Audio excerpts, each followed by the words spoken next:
Hola, ¿qué tal amigo mío? Espero te encuentres muy bien. Bien, en esta oportunidad vamos a hacer un ejercicio práctico de la primera ley de Newton vista en la clase pasada. Muy bien, ejercicio práctico sobre la primera ley de Newton. Tenemos entonces lo siguiente. Sea un objeto que se encuentra sujeto a tres fuerzas, fuerza 1 igual a 80 newtons, fuerza 2 igual a 40 newtons y fuerza 3 igual a 30 newtons, cuyas direcciones son θ1 140 grados, θ2 210 grados y θ3 45 grados. Determina la magnitud y dirección de una cuarta fuerza que debe aplicarse al objeto tal que se mueva a velocidad constante. Muy bien, principalmente vemos que las unidades son newtons, esto es en honor al científico Isaac Newton, como el cual descubrió los enunciados o las leyes de Newton, para las cuales explicamos en la clase pasada. Muy bien, en este caso para poder hacer el ejercicio es necesario tener algunos conocimientos de trigonometría y cálculo. No te preocupes, vamos a explicar todo ello. Inicialmente vamos a hacer un diagrama de cuerpos libres con estas tres respectivas fuerzas del respectivo objeto.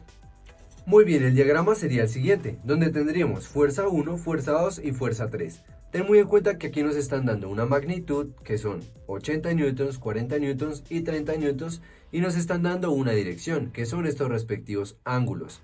Entonces, rápidamente te explico. Un vector es aquel el cual tiene una magnitud y adicional a eso tiene una dirección que se representa a veces con el grado θ, pues está en polares, o también se representa como coordenadas en X y coordenadas en Y.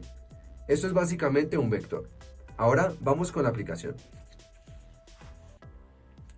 En este caso tenemos que la fuerza 1 vale 80 newtons. Entonces vale 80 newtons en magnitud. Y en dirección me dice que sería el ángulo θ1, el cual equivaldría a 140 grados. Por lo tanto, dibujándolo acá, tendríamos que este sería θ1. Ahora me está diciendo que la fuerza 2 tiene 40 newtons y que está en 210 grados. Vemos que se encuentra en este lado de acá. Por lo tanto, podemos dibujar el ángulo así, como θ2. Y este tendría una magnitud de 40 newtons. Y el tercero respectivamente nos dice que está a 45 grados, que tendríamos acá. Está un poco desigual, pero igual vamos a asumir que aquí tendríamos los 45 grados de θ3 y una magnitud de 30 newtons. Muy bien, ahora, principalmente como te explicaba, esto tiene lo que sería una magnitud y una dirección. Por ejemplo, si tenemos nuestra fuerza 1, podemos escribirla como 80, que sería la magnitud, con ángulo de, en este caso, θ1, que sería 140 grados. Esta sería una forma correcta y estaría en polares. Coordenadas polares. Ahora es importante poder utilizar lo que serían las coordenadas cartesianas para este ejercicio, pues nos piden encontrar la magnitud y dirección de una cuarta fuerza. Yo aconsejo que tú siempre lo utilices en coordenadas cartesianas, donde tenemos en cuenta lo que son las y y las x respectivamente. Tendríamos acá menos x y menos y. Entonces, ¿cómo hacemos para descomponerlo? Sencillo, vamos a la fuerza 1 y tendríamos acá que esto tendría una componente en X y una componente en Y. Por lo tanto, vamos a hacer uso de lo que serían las funciones trigonométricas. Teniendo lo siguiente, vemos que esto que está acá está formando un tipo de triángulo. Entonces, rápidamente las funciones trigonométricas son lo siguiente. Tenemos un triángulo. Recordemos que la suma de los grados del triángulo siempre me van a dar 180 grados. Pues acá tendríamos un triángulo rectángulo. Ahora, si yo voy a determinar, por ejemplo, que este va a ser mi ángulo a encontrar, debo determinar lo siguiente, teniendo que conocemos lo que es seno, coseno y tangente, que son las básicas. Ahora, recordemos que un triángulo tiene, si lo tomamos desde este punto de referencia o ángulo de referencia, lo que sería un cateto adyacente, que es el cateto el cual va pegado al ángulo, como lo vemos acá, va solapado entre el ángulo que estamos buscando y el ángulo de 90 grados o el ángulo cuadrado. Tenemos lo que sería un cateto opuesto, el cual se opone a la dirección donde está el ángulo. Si lo vemos acá, se está oponiendo. Este sería el cateto opuesto. Y tendríamos una hipotenusa, el cual es el cual es el lado que está entre los dos ángulos que no son el de 90 grados. Bien, teniendo así que el seno es igual al cateto opuesto, o sea, este cateto dividido entre la hipotenusa. El seno de alfa es igual al cateto opuesto sobre la hipotenusa. El coseno de alfa es el cateto adyacente. Tenemos cateto adyacente sobre hipotenusa. ¿Por qué te explico esto? Porque de pronto no lo recordabas y para este caso es bastante importante. Continuemos. Vamos a hacer uso de estas propiedades o de estas funciones trigonométricas. Entonces, como vemos acá, vamos a dibujar nuevamente nuestro entorno para lo que sería la fuerza 1. Entonces vamos a dibujar rápidamente cómo quedaría nuestro diagrama con la fuerza 1. Fuerza 1, vemos que me está formando un triángulo acá. Aquí tendríamos un ángulo respectivo, aquí tendríamos 90 grados como lo veíamos y aquí tendríamos otro ángulo respectivo. Aquí estaría esta fuerza 1 que vale 80 newtons. Bien, sabemos que teta 1 vale 140 grados, por lo tanto de aquí hasta acá hay 140 grados. ¿Qué sería teta 1? Bien, pero sería únicamente hasta acá.